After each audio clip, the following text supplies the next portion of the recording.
This is NDTV, and you're watching Classics.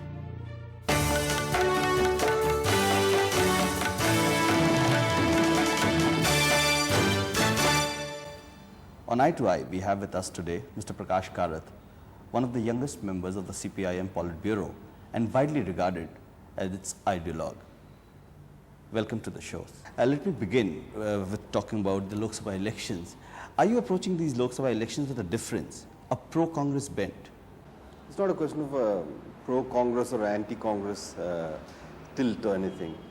Main question for us in these elections is to check the onward march of the Bharatiya Janata Party and its alliance. And we have been striving for this in the last few years. And in these elections, our main aim is to fight the Bharatiya Janata Party. So, because the division in the communist parties had come on the question of supporting the Congress, the CPI had decided to basically back the Congress during the emergency days, and the CPIM had been formed at that time. So, isn't it a shift in stand of the CPIM?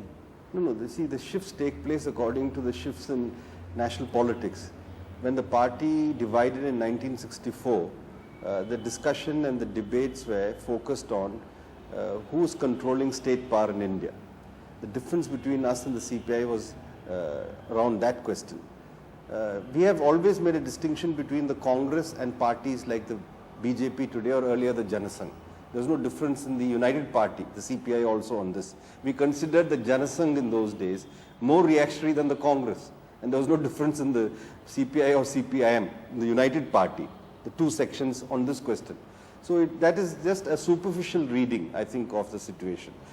In 1969 also, when issues came up when the Congress split, we judged the issues and took a decision to render limited support to that wing of the Congress which advocated bank nationalization and abolition of privy purses. So these are tactical questions. Our opposition to the Congress as a party which represents the big capitalists and landlords will remain. That has not changed. And we will continue to fight the Congress on policy questions. But today the main direction of our attack is against the BJP. But you have major differences on economic policies with the Congress. Yes, so where's the question of allying with the Congress?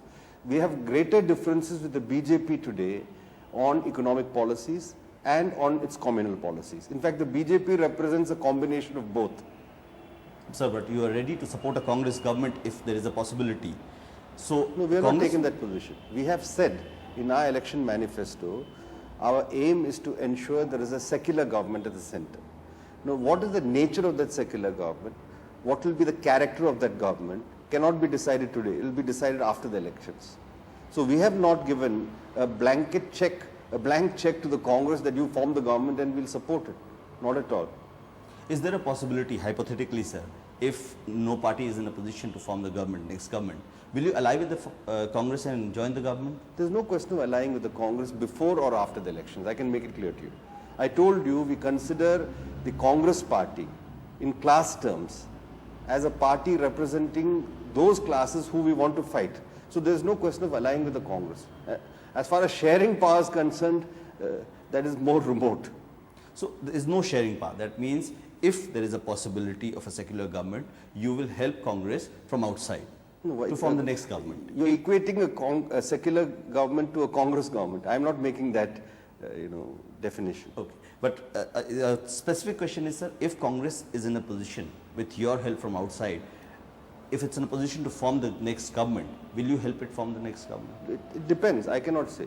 You see, our party does not look at either political parties or leaders abstracted from their platform, their policies, their programs.